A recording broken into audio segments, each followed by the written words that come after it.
पाकिस्तान में सस्ते इमरान खान बनने की जुगत में लगे पूर्व क्रिकेटर और मौजूदा समय में बड़बोले संगठन के ब्रांड एम्बेसडर शाहिद अफरीदी इन दिनों मानो जूते खा के मारे गए। और अपने बयानों से सुर्खियों में रहने वाले शाहिद अफरीदी ने भारत के बारे में अब कुछ ऐसा बोल दिया है कि आपका भी अब मन करेगा कि बीच चौराहे पर इनको जूतों की माला पहनाऊं और चमकल रेल।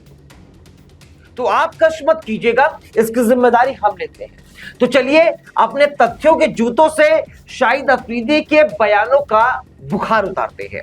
और अगर आपने अभी तक इस वीडियो को लाइक नहीं किया है तो प्लीज लाइक कीजिएगा। चैनल को सब्सक्राइब नहीं किया तो चैनल को सब्सक्राइब कीजिएगा और वीडियो को शेयर जरूर कीजिएगा।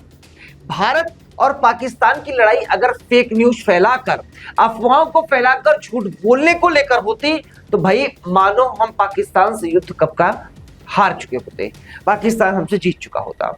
हम पाकिस्तान के आगे कहीं भी नहीं टिकते हैं फेक न्यूज फैलाने में, क्योंकि पाकिस्तान वो देश है जो झूठ बोलने में पूरी तरीके से अव्वल दर्जे का है। उसके झूठ के आगे विश्व का कोई भी देश टिक नहीं सकता है। लेकिन ऊपर वाले से बस एक ही गुजारिश है, भगवान गरीबी दे देना, लेकिन पाकिस्तान की जैसी गलतफहमी ना देना। क्योंकि जो पाकिस्तान साल 1947, 1967, 1971, 1999 का कारगिल, साल 2025 का ऑपरेशन सिंदूर, इन सब में मार खा के आ चुका हो, वो इस प्रकार का प्रोपेगेंडा फैला रहा है। वैसे भी झंडे में चांद होना और चांद पर झंडा लगाना गुरु औकात का फर्क है। और ये औकात पाकिस्तान के पूल ऑलराउंडर और मौजूदा समय में फर्जी नेता शाहिद अफरीदी कतई नहीं जानते हैं।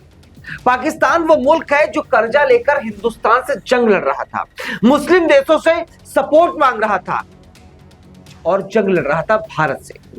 पाकिस्तान के फर्जी नेता शाहिद अफरीदी क्रिकेट से तो कब के रिटायर हो चुके हैं, अब बस भारत को नीचा दिखाने में लगे हुए हैं। अफरीदी कहते हैं कि भारत पाकिस्तान से 10 साल पीछे है। अरे अफरीदी, आटा दाल चावल के लिए आईएमएफ से भीख मांगते हो, लोन लेते हो और हमें बता रहे हो तरक्की क्या है। अफरीदी का कहना है कि भारत पाकिस्तान से कभी कंपीट कर ही नहीं सकता। अरे चरसी, सूखे नशे के शौकीन, जिस देश के घोड़े लगे हो, हम उससे कंपीट कैसे कर सकते हैं? अपनी औकात तो देख, तुम्हारी औकात नोकिया 3310 चलाने की भी नहीं है और हम एंड्रॉइड फोन चला रहे हैं, आईओएस चला रहे हैं। तुम्हारी औकात नहीं है हमसे कंपीट करने की और बात करते हो कि भारत पाकिस्तान से कंपीट नहीं करेगा। अरे चर्सी, तुझे पता नहीं है, तू अपने फर्जी पब्लिसिटी स्टंट के लिए भारत पे आता था, भारत का उपयोग करता था। और भारत के बारे में अगर तू नहीं बोलेगा, भारत के बारे में अच्छा नहीं बोलता, तो आज जो तू पॉपुलर हुआ है ना, वो कुछ नहीं हो पाता तू।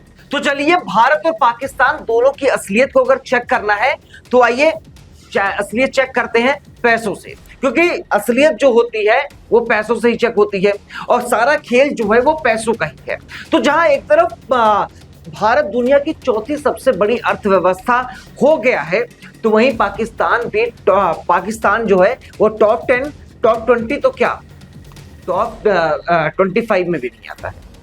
भारत की अर्थव्यवस्था 3.5 ट्रिलियन डॉलर की अर्थव्यवस्था है, तो वहीं पाकिस्तान की महज 376 अरब डॉलर की है। और अब यहीं से समझ आ गया होगा कि भारत की अर्थव्यवस्था पाकिस्तान से 10 गुना ज्यादा बड़ी है।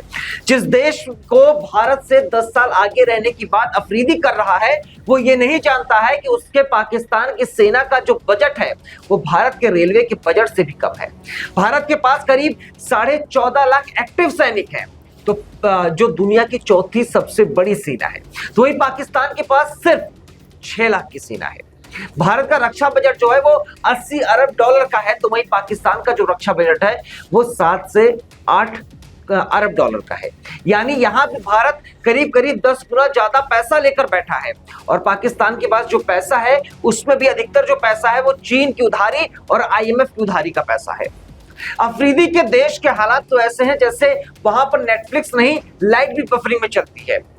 उनके यहाँ पर टमाटर 400 रुपए किलो में बिकता है और हमें बता रहा है कि विकास क्या होता है। जब भारत ने G20 समिट का आयोजन किया था तो पाकिस्तान को न्योता तक नहीं भेजा था। जब भारत चांद पर पहुंचता है तो पाकिस्तान टिकटॉक पर रोता है, और जब अफरीदी बोलता है तो पूरी दुनिया हंसती है। भारत को पाकिस्तान का दुश्मन कहना अपमान है। इस सिरफिरे अफरीदी का कहना है कि भारत को पाकिस्तान का दुश्मन कहना भी पाकिस्तान का अपमान है। अरे तू सही कहता है अफरीदी, क्योंकि भारत दुश्मन भी अपनी काबिलियत के अनुसार चुनता है, किसी भिखारी को नहीं चुनता है, और तू भिखारी है, तेरा मुल्क भिखारी है। खैर, अपने फर्जी पब्लिसिटी स्टंट से सुर्खियों में रहने वाले अफरीदी ने जब ये कहा तो सोशल मीडिया पर जमकर लताड़े उठे। सोशल मीडिया पर कई फैंस ने सवाल उठाए कि क्या शाहिद अफरीदी ड्रग्स लेते हैं। एक यूजर ने लिखा कि शाहिद अफरीदी अभी भी ड्रग्स पर जिंदा है। एक अन्य यूजर ने लिखा और टिप्पणी की कि कौन सा नशा करते हैं भाई लोग। इसके बाद एक अन्य लोग ने भी दोनों देशों की अर्थव्यवस्था, तकनीकी और उद्योगों और उपलब्धियों की तुलना करते हुए मीम्स और रिकॉर्ड शेयर किए, ताकि यह भी बताया जा सके कि अफरीदी की टिप्पणी भ्रामक और कितनी असत्य है। आपको बता दें कि शाहिद अफरीदी का भारत से नफरत करने की जो वजह है वो 22 साल पुरानी है। साल 2003 में शाहिद अफरीदी के आतंकी चचेरे भाई शाकिब को भारत की बॉर्डर सिक्योरिटी फोर्स यानी बीएसएफ ने दौड़ा कर गोली मारी थी।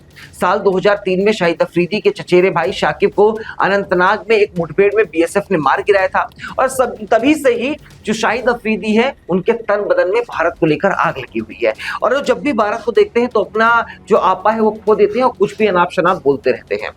खैर, आतंकियों के जनाजों में मुंह छिपाकर रोने वाली जो पाकिस्तानी सेना है, उनके जनाजों पर चूड़ियां तोड़ने वाले जो लोग हैं वो भारत से मुकाबले की बात करते हैं। अफरीदी, तुमने बस जिहादी बनाए हैं और हमने उन जिहादियों को निपटाने का प्रोग्राम बनाया है। खैर, अब जो भी हो, पाकिस्तान के प्रखर वक्ता और क्यूटीआपे के ब्रांड एम्बेसडर शाहिद अफरीदी के बयानों का कोई और छोर नहीं है। अफरीदी की जुबान को अब तथ्यों के थप्पड़ चाहिए, और वो थप्पड़ तुम सबके शेयर से ही उनको पड़ेगा। तो वीडियो को लाइक कीजिए और अफरीदी के ज्ञान पर अपनी राय जरूर दीजिएगा और शेयर जरूर कीजिएगा। ज्यादा से ज्यादा इस खबर को अगर आप शेयर करेंगे तो ज्यादा से ज्यादा शाहिद अफरीदी के इस क्यूटियापे से हम सबको आजादी भी मिलेगी। और ऐसी खबरों के लिए हमें सब्सक्राइब जरूर कीजिएगा, क्योंकि हम ऐसी खबरें आपके लिए तथ्यों के साथ लाते रहेंगे और लाते रहेंगे। बहुत बहुत शुक्रिया, धन्यवाद, नमस्कार, जय हिंद। वीके न्यूज, राष्ट्र के नाम।